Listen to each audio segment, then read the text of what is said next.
itu kan tadi borangnya. Kalau pengawetnya sendiri itu sebenarnya untuk apa sih, Mas? Pengawetnya. Kalau pengawetnya sendiri, biar ayam tersebut itu tidak kelihatan bahwa ayam itu sudah mati. Oh. Kelihatan kayak ayam segar gitu. Oh, jadi lebih cerah Warnanya dan sebagainya gitu ya. Habis dipotong gitu. Oh. Waduh. Wah, ya bahannya cukup mengagetkan ya, Mas ya? Ya, mengagetkan, dan itu merusak kehidupan juga. Soal keadaan biologis tubuh maksudnya. Oh, tapi tetap masih dilakukan. Kenapa? Kenapa kok berpikiran untuk melakukan itu? Kenapa, Mas? Berpikir melakukan itu dua sisi ya, Bang ya. Yang pertama, karena persoalan ekonomi, tekanan kehidupan, ekonomi. Yang kedua, ada positifnya itu sebenarnya nggak bagus buat publik, karena rata-rata konsumsi kan karena murah, konsumsinya rata-rata mahasiswa kosan, teman-teman umur SMP, SMA, itu suka konsumsi jajan yang harganya murah kayak gitu. Positif bagi saya harus lakukan karena buat kelangsungan hidup saya.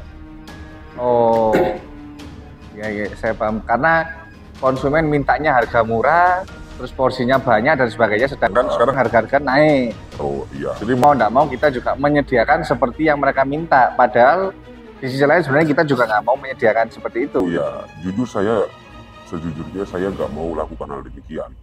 Cuma permintaan customer demikian, bahan bakarnya sembakonya naik, bahan bakarnya naik. Makanya karena kondisi demikian, saya ikuti keadaan sosial sesuai permintaan customer. Oke, terus kalau saya boleh tahu pada saat pembuatan, tadi kan memang bahan-bahannya itu dan sebagainya. Terus tadi ada terselip minyak panas dikasih plastik.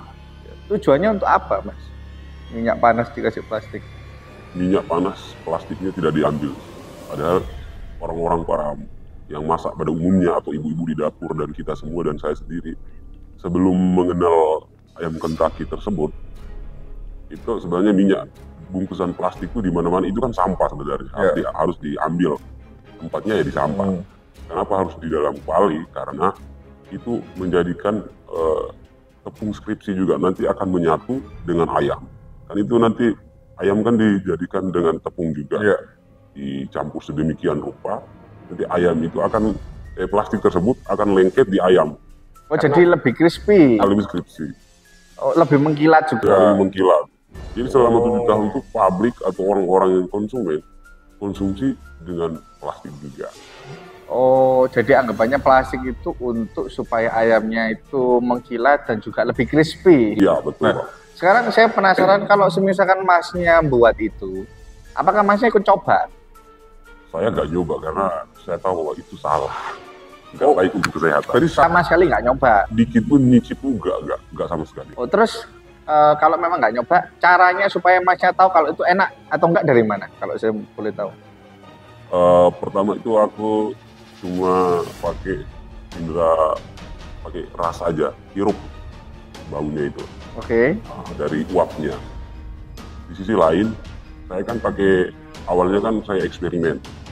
Semakin banyak permintaan customer, di setiap saya buat itu saya sudah buatkan list kayak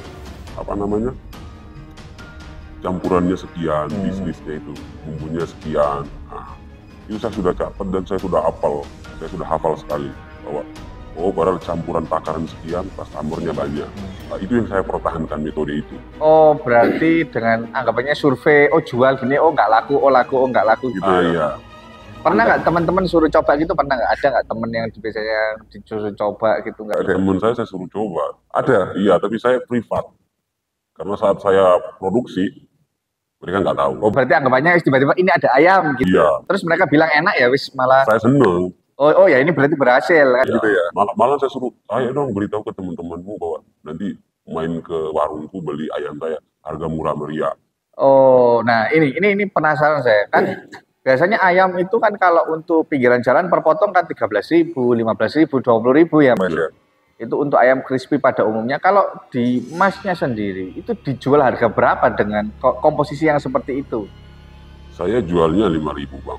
Kalau udah lihat pemasukan udah banyak, kadang 3.000 per potong. 3.000 sampai 5.000 aja. Iya, per potong. Nah, ini kan harganya murah banget nih, Iya. Mas ya. Itu satu harinya bisa habis sampai berapa sih? Atau pendapatannya itu bisa sampai berapa dengan Kalau seperti ini? pendapatannya itu bisa sampai 500 sampai 1 juta. 500.000 sampai 1 juta. Wih, 500 sampai 1 juta. Berarti itu berapa potong ayam, Mas, yang terjual? Ratusan potong ayam, ratusan. Ayamnya itu ratusan potong yang laku. Oh. Jadi selama 7 tahun ya kerjaan saya seperti itu. Oke, nah dan maksudnya gini, kan itu kan tadi dengan proses yang seperti itu, dengan pendapatan yang seperti itu, lah pelanggannya itu kebanyakan orang mana, Mas? Atau usia berapa, cewek, cowok, atau bapak, ibu, tak anak-anak, tak...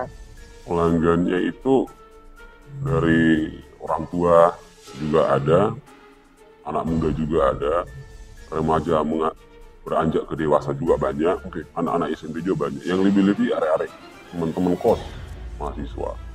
Oh, itu banyak banget. Nah, dan bahkan anak kecil datang sama keluarganya, ayah ibunya, ponakan sepupu, anak-anaknya, kadang tuh datang makan bareng di situ. Jadi sudah karena itu ya selama 7 tahun tuh seperti itu, konsumsinya itu bahkan dari anak umur TK juga konsumsi karena lihat ayah sama ibunya juga makan. Oh, maka dari itu mereka lihat murah, enak, Iya, wes banyak yang beli. banyak yang beli, bahkan dia kabarkan ke tetangga, ke orang-orangnya. Karena saya juga punya trik atau metode buat tempat senyaman mungkin, tempat mereka duduk yang steril. Oke, Mas, pertanyaan terakhir. Iya. Pertanyaan terakhir, mungkin teman-teman juga pasti akan mau tanya. Pertanyaan saya pasti mereka akan setuju. Pernah nggak sih ada pemikiran mau berhenti dari ini semua dan memulai sesuatu yang saya rasa lebih benar gitu ya, lebih dalam tanda kutip benar lah. Ya. Gimana, Mas? Kalau jujur, sampai kehadiran saya di sini, itu sebenarnya saya mau insaf, mau membuka diri untuk berhenti. Tapi berpikir balik, seperti saya katakan di awal tadi bahwa ada dua sisi. Yang pertama, kalau nggak mau dilanjutkan, bertahan hidup pakai apa? Dan kita setiap hari kan konsumsi makanan, kebutuhan hidup sehari-hari kan banyak. Tapi kalau mau dilanjutkan, kasihan para publik, pada orang-orang customer ini. Nah, jadi saya sebenarnya dilema. Tapi kalau mau suruh milih, saya milih berhenti. Tapi untuk edukasi jangka panjang, memberitahukan ke teman-teman publik bahwa ini kondisi atau situasi kejadian yang tidak bagus, seharusnya diberhentikan. Berkunjunglah ke tempat-tempat makanan yang steril, misalnya kita konteks dalam bicara soal ayam yang betul-betul hidup, yang steril, Yang pokok yang bersih yang lah. bersih, yang tahu ya. buat kesehatan. Nah, gitu. Oke, saya rasa cukup, Mas. Iya, makasih Bang. Terima kasih atas kedatangannya di sini untuk mau sharing-sharing cerita-cerita jujur dan bisa mengedukasi teman-teman yang nonton video ini. Siap. Ya, oke, Rek. Jadi kali ini cuma video edukasi ya, dimana dengan harapan pada saat setelah kalian melihat video ini, kalian bisa lebih berhati-hati dalam berkuliner. Oke, jadi jangan tergiur dengan harga yang murah, akan tetapi ternyata di balik itu ada sisi kejam yang kalian nggak tahu, dan itu membahayakan untuk kesehatan kalian. Sekali lagi, lebih bijak dalam berkuliner dan lebih berhati-hati dalam berkuliner.